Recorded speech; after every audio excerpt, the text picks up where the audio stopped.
Bem-vindos a mais um Deep Dive. É isso aí. Hoje a gente vai mergulhar num tema crucial, especialmente para quem está se preparando para a magistratura, como vocês. Aham. A Declaração Universal dos Direitos Humanos. A famosa DODA. Isso, a DODH. Aliás, esse é um dos módulos mais importantes do meu curso de formação humanística. Com certeza. E, para além do concurso, entender a história, a filosofia por trás dos direitos humanos é essencial para qualquer juiz, né? A DODA é um marco na busca por justiça e igualdade. E seus princípios, eles ainda ressoam com força total no mundo de hoje. Exatamente. Para garantir que vocês dominem esse tema de cabo a rabo, a gente vai dissecar a DUDH, Isso. desde a sua criação até o impacto que ela tem no mundo hoje. Boa. Uma ótima maneira de começar é entender o que realmente são os direitos humanos. Certo. De forma simples, eles são um conjunto de normas que protegem a dignidade de cada ser humano sem exceção. Ok, mas o que torna esses direitos tão especiais? O que os diferencia? A grande sacada é que eles são universais, inalienáveis e indivisíveis. Isso significa que se aplicam a todos, independentemente de qualquer coisa, não podem ser tirados e cada um deles tem a mesma importância. Entendi. É como se fossem pilares inabaláveis que sustentam a dignidade humana, né? Isso. E a DUDH, como se encaixa nessa estrutura? Qual a sua função principal? A DODH é a materialização dessa ideia. Um documento fundamental que reflete a concepção moderna dos direitos humanos. A grande jurista brasileira Flávia Piovesan, ela destaca que a DODH coloca a universalidade e a indivisibilidade como pontos centrais. Imagine, a declaração busca garantir esses direitos a todos, reconhecendo que ser humano já é o suficiente para ter esses direitos. Fantástico. Essa indivisibilidade que você mencionou, como ela funciona na prática, você poderia dar algum exemplo? Claro, a indivisibilidade significa que os direitos civis e políticos, por exemplo, têm a mesma importância que os direitos econômicos, sociais e culturais. Eles andam de mãos dadas. A garantia de muitas vezes, depende da realização do outro. Faz muito sentido. Agora, mudando um pouco o foco da conversa. Ok. De onde vem a legitimidade desses direitos? Como justificamos a existência dos direitos humanos? Essa é uma questão que sempre gera debate acalorado. Norberto Bobbio, um dos grandes nomes da filosofia política, ele argumenta que hoje, mais do que nunca, a prioridade é proteger os direitos humanos e não ficar debatendo a sua justificativa. Certo. Para ele, a questão é política, não filosófica. Então, na visão dele, o foco deve ser garantir que esses direitos sejam aplicados no mundo real e não perder tempo em discussões teóricas, certo? Exatamente. É como um médico numa sala de emergência. O importante é salvar o paciente, a teoria pode esperar. Mas é claro que essa visão de Bobbio não é a única.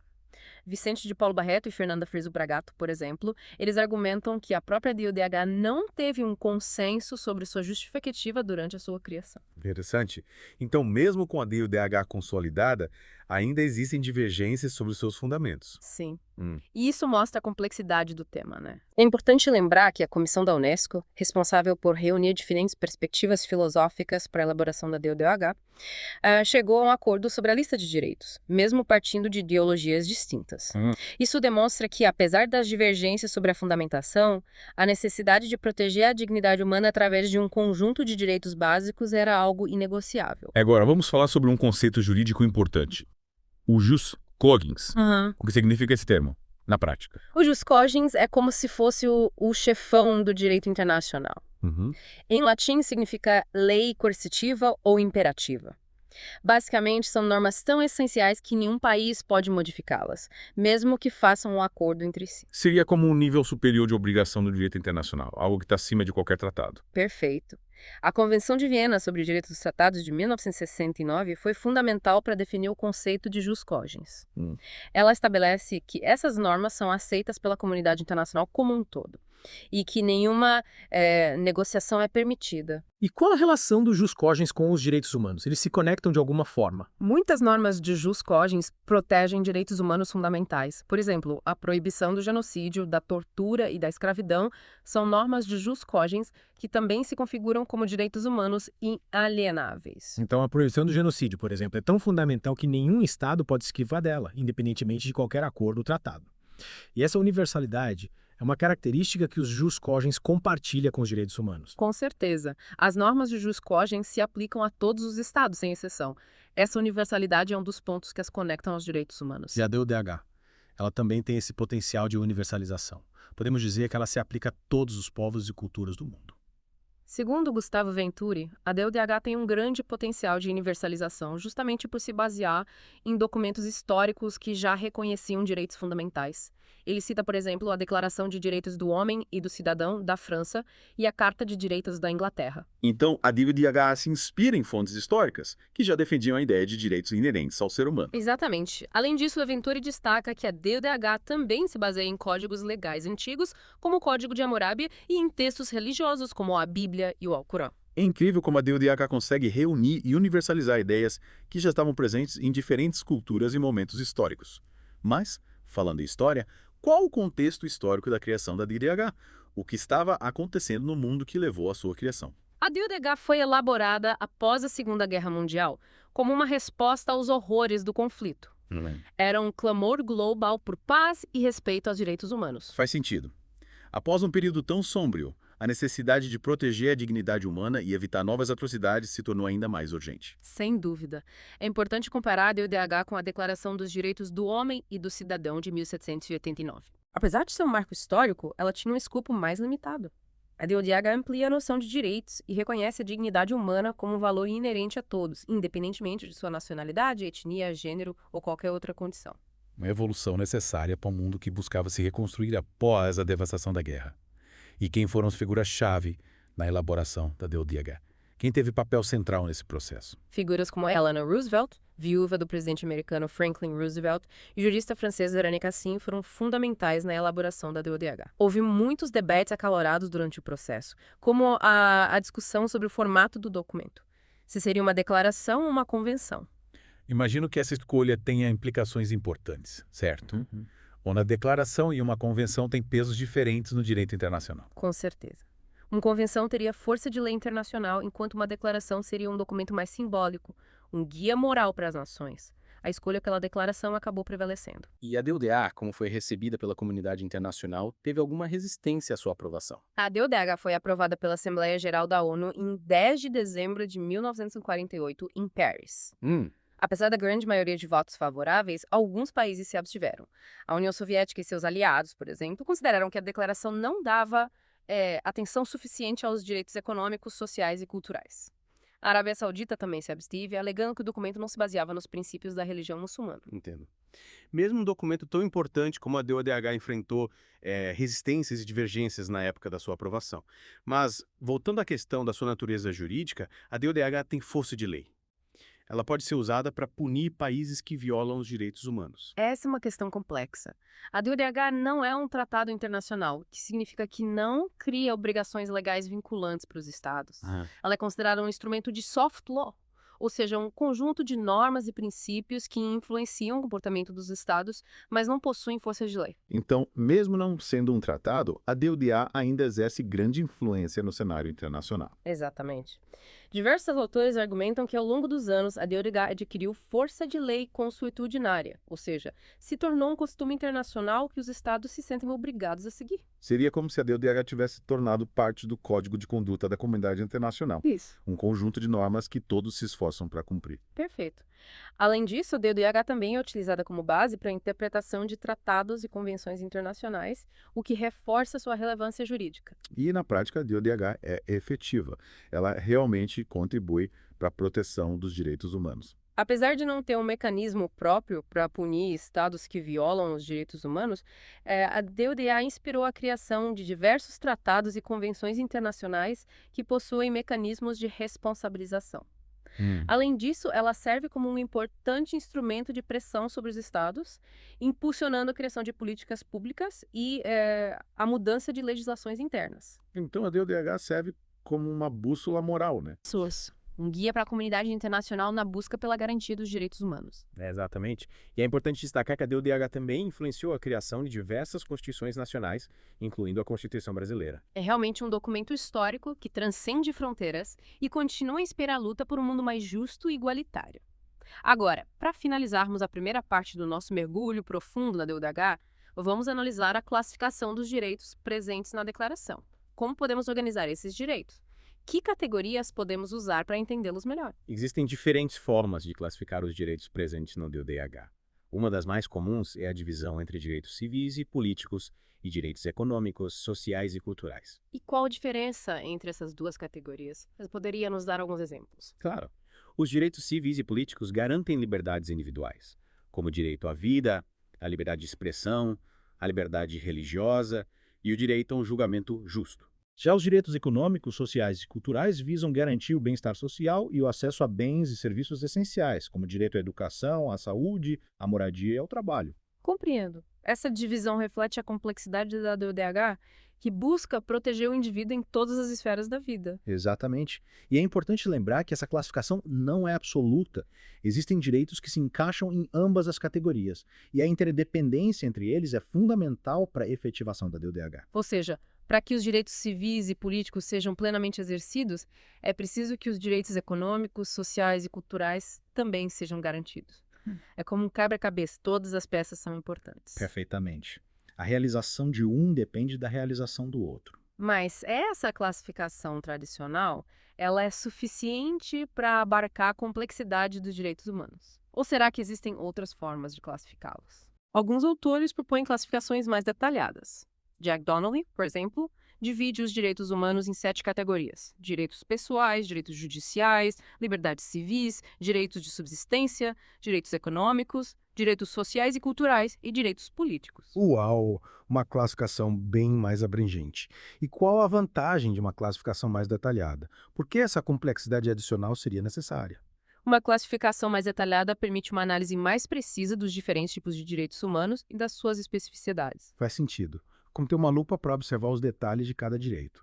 E qual a finalidade da DODH? O que ela busca alcançar com a proteção desses direitos? Então, de Abreu Dallari, um grande jurista brasileiro, ele destaca 3 objetivos principais da DODH: a certeza dos direitos, a segurança dos direitos e a possibilidade dos direitos. Ok. E o que significa cada um desses objetivos? Você poderia explicar de forma mais clara para os nossos ouvintes? Claro. A certeza dos direitos significa que os direitos devem ser claros e definidos para que todos saibam quais são seus direitos e deveres. É como ter um mapa claro sem áreas cinzentas. Certo. A segurança dos direitos visa garantir que os direitos fundamentais sejam protegidos e respeitados em todas as circunstâncias, mesmo em tempos de crise. E a possibilidade dos direitos busca assegurar que todos tenham acesso aos meios necessários para o exercício efetivo dos seus direitos, ou seja, que os direitos não fiquem apenas no papel. Ou seja, não basta apenas declarar os direitos, é preciso garantir que eles sejam concretizados na prática. Isso. É preciso que eles saiam do papel e cheguem na vida das pessoas. Exatamente. A DODH busca ir além do discurso e criar condições para que a dignidade humana seja efetivamente protegida e promovida em todo o mundo. Que fantástico. E aí, pessoal? De volta para a segunda parte do nosso Deep Dive na Declaração Universal dos Direitos Humanos. Na primeira parte, a gente explorou as bases da DODH, o contexto histórico e a natureza jurídica dela, que é bem complexa, né? É, bastante coisa. Agora, a gente vai se aprofundar em temas cruciais para entender esse documento tão importante. Isso aí. E para começar essa segunda parte, vamos discutir a relação entre democracia e direitos humanos. Muita gente acha que esses dois conceitos são sinônimos, mas será que é simples assim? Ótima pergunta. É comum pensar que a democracia é o caminho certo para garantir os direitos humanos, mas a relação entre eles não é tão direta assim. Paulo Sérgio Pinheiro, um grande sociólogo, defensor dos direitos humanos, ele argumenta que a democracia por si só não garante a proteção total desses direitos. Sério. Quer dizer que mesmo em regimes democráticos a gente pode encontrar violações aos direitos humanos. Mas como assim? Pois é. Pinheiro mostra que, tanto em democracias consolidadas quanto em regimes democráticos mais novos, ainda podemos encontrar violações aos direitos humanos. Ele cita exemplos como a opressão de minorias, a corrupção e a violência policial, que podem acontecer mesmo em países com sistemas democráticos. Caramba, é um alerta importante. A democracia, sozinha, não garante justiça e igualdade para todos. A luta pelos direitos humanos tem que ser constante em qualquer regime político. Com certeza. Essa luta precisa mirar em combater as contradições e os desequilíbrios de poder que perpetuam as violações aos direitos humanos. Faz todo sentido. A defesa dos direitos humanos vai além da forma de governo. O que importa é garantir a dignidade e a justiça para cada indivíduo. Agora, mudando um pouco o assunto, vamos falar sobre a diferença entre direitos humanos e direitos fundamentais. Qual a diferença entre esses dois termos? É uma pergunta importante. Apesar de muita gente usar esses termos como se fossem a mesma coisa, direitos humanos e direitos fundamentais têm algumas diferenças importantes. E quais seriam essas diferenças? Pode explicar para a gente de forma simples e direta. Claro, os direitos humanos, como vimos na primeira parte, são reconhecidos pelo direito internacional e têm a ambição de serem universais. Eles se aplicam a todos os indivíduos, não importa a nacionalidade ou qualquer outra condição. Entendi. E os direitos fundamentais? Como eles se encaixam nessa história? Os direitos fundamentais são aqueles que estão escritos nas constituições dos países. Eles representam os direitos considerados básicos e essenciais para garantir a dignidade humana dentro de um país específico. Então, a principal diferença está no âmbito de reconhecimento. Os direitos humanos são reconhecidos internacionalmente, enquanto os direitos fundamentais são reconhecidos pelas leis de cada país. Exatamente. É como se os direitos humanos fossem a base e o alicerce, e cada país, ao escrever sua Constituição, escolhesse quais desses direitos seriam considerados fundamentais para seus cidadãos. Mas cada país pode ter sua própria interpretação e aplicação dos direitos humanos dentro do seu sistema legal. Isso não pode gerar conflitos. Sim, cada país tem suas particularidades, mas essa adaptação sempre precisa respeitar os princípios básicos da dignidade humana e da universalidade dos direitos humanos. Compreendo. E qual a relação entre esses dois conceitos? Os direitos fundamentais se baseiam nos direitos humanos, ou são coisas totalmente separadas? A maioria das constituições criadas depois da Segunda Guerra Mundial se inspirou na DODA e em outros documentos internacionais de direitos humanos. Isso significa que os direitos fundamentais, em grande parte, são uma versão dos direitos humanos adaptada para as leis de cada país. Ou seja, a DODH serviu como um modelo, né? Um guia para a elaboração das constituições e para a garantia dos direitos fundamentais em vários países. Exatamente. E essa influência da DODH mostra sua força e a sua importância no mundo todo. Mas essa relação entre direitos humanos e direitos fundamentais, ela é parada no tempo, está sempre mudando. Ingo Wolfgang Sarlet, um grande jurista brasileiro, ele destaca que essa relação é dinâmica e está sempre evoluindo. Ele observa que, nas últimas décadas, os direitos humanos e os direitos fundamentais estão cada vez mais próximos. Interessante. Essa aproximação se deve à influência da DODH e de outros documentos internacionais. Sim, a crescente importância dos direitos humanos no cenário internacional tem levado os países a incorporarem esses direitos em suas leis internas e a fortalecerem os mecanismos de proteção. E o que muda com essa aproximação?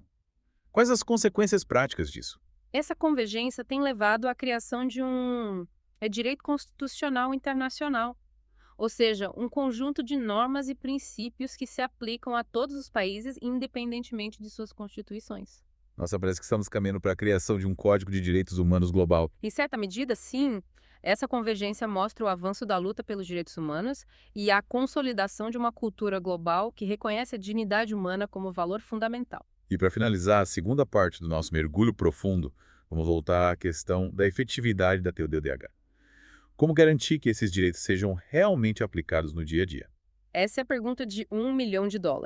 Apesar de a DODH ser um documento histórico e ter inspirado diversos avanços na área dos direitos humanos, ainda temos um longo caminho para garantir que ela seja totalmente aplicada. Quais são os maiores obstáculos para a aplicação da DODH? Um dos principais desafios é a falta de mecanismos para punir os estados que violam os direitos humanos. A DODH, como vimos, não é um tratado internacional e não tem um tribunal próprio para julgar esses casos. Então, como responsabilizar os países que desrespeitam os direitos humanos? A responsabilização dos estados depende, em grande parte, da pressão da comunidade internacional e da atuação de órgãos, como o Conselho de Direitos Humanos da ONU e o Tribunal Penal Internacional. Ou seja, a efetividade da DODH depende da vontade política dos países e da mobilização da sociedade civil. Exatamente.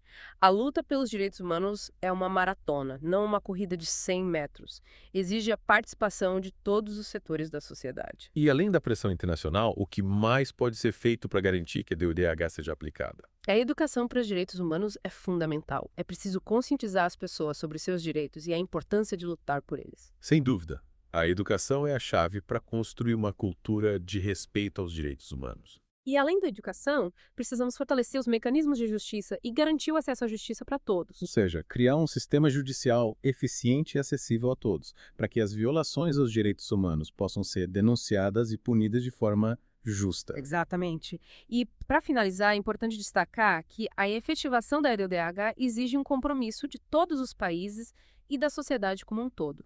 A luta pelos direitos humanos é uma luta coletiva que precisa da participação de todos nós. De volta para a última parte do nosso Deep Dive na Declaração Universal dos Direitos Humanos. Ok. Já exploramos as bases da DODH, seu contexto histórico, a diferença entre direitos humanos e direitos fundamentais, e os desafios para torná-la realidade. Agora, vamos entender como a DODH se aplica aos desafios do século XXI e quais as perspectivas para o futuro dos direitos humanos. E olha, o mundo hoje é bem diferente do que era em 1948, quando a DODH foi criada. Globalização, tecnologia, mudanças climáticas, tudo isso impacta os direitos humanos de formas que talvez nem imaginassem naquela época. É verdade, o mundo mudou muito, né? Mudou. E a DODH precisa se adaptar a esses novos desafios. Com certeza. As mudanças climáticas, por exemplo, afetam diretamente direitos básicos, como o direito à vida, à saúde e à moradia. E as migrações, que muitas vezes são causadas por conflitos e crises humanitárias, expõem as pessoas a todo tipo de violação de direitos. Sem dúvida. É uma questão urgente. E a tecnologia, apesar de trazer muitos avanços, também cria novos riscos, né? Vigilância em massa, manipulação de dados, discriminação por algoritmos. Tudo isso precisa ser discutido no contexto dos direitos humanos. É um desafio constante adaptar a DODH a esse novo contexto. Mas, pensando no futuro, quais as perspectivas para os direitos humanos? Estamos caminhando para um futuro mais justo ou as coisas estão piorando? Apesar dos desafios, eu vejo muitos motivos para ter esperança. A consciência sobre a importância dos direitos humanos tem crescido no mundo todo e a mobilização da sociedade civil tem sido fundamental para pressionar governos e garantir avanços. Que bom ouvir isso. E quais as principais frentes de atuação para fortalecer a proteção dos direitos humanos no futuro? O que precisa ser feito para que a DODH seja mais do que um documento, mas uma realidade para todos? A educação dos direitos humanos é essencial. Precisamos formar cidadãos conscientes que conheçam seus direitos e saibam como defendê-los. Além disso, é fundamental fortalecer os mecanismos internacionais de proteção e garantir que os países que violam direitos humanos sejam responsabilizados. Faz sentido. Educação e responsabilização. Isso. 2 pilares importantes. Com certeza. E no contexto brasileiro, como podemos contribuir para que a DODH seja aplicada de forma efetiva? No Brasil, ainda temos muitos desafios. Desigualdade social, violência, racismo, discriminação. Para garantir que a DODH seja uma realidade no Brasil, precisamos garantir acesso à justiça para todos, fortalecer os mecanismos de controle do poder público e promover políticas públicas que garantam os direitos sociais, econômicos e culturais. É verdade. A DODH nos chama para construir um Brasil mais justo e igualitário, onde todos têm a oportunidade de viver por dignidade. E para finalizar nosso Deep Dive, qual mensagem você deixa para os nossos ouvintes, futuros magistrados? Olha, a DODH é um farol que nos guia na construção de um mundo mais justo e igualitário. Como futuros magistrados, vocês têm a missão de garantir que a DODH seja aplicada na prática, protegendo os direitos fundamentais e promovendo a justiça social. Lembrem-se, a DODH não é apenas um documento, é um compromisso com a dignidade humana. Que mensagem poderosa. A DODH nos lembra que a justiça não é apenas uma ideia abstrata, mas um objetivo a ser alcançado através da ação e do compromisso de cada um de nós. E para além da magistratura, a DODH nos convida a sermos cidadãos mais conscientes e engajados na luta por um mundo mais justo e igualitário. Exatamente. A DODH nos mostra que a transformação social começa com cada um de nós. E assim, chegamos ao fim do nosso mergulho profundo na Declaração Universal dos Direitos Humanos. Esperamos que essa jornada tenha sido enriquecedora para vocês e que a DODH continue inspirando a busca por um mundo onde a dignidade humana seja o valor central. A gente se vê na próxima, pessoal. Valeu! Até mais!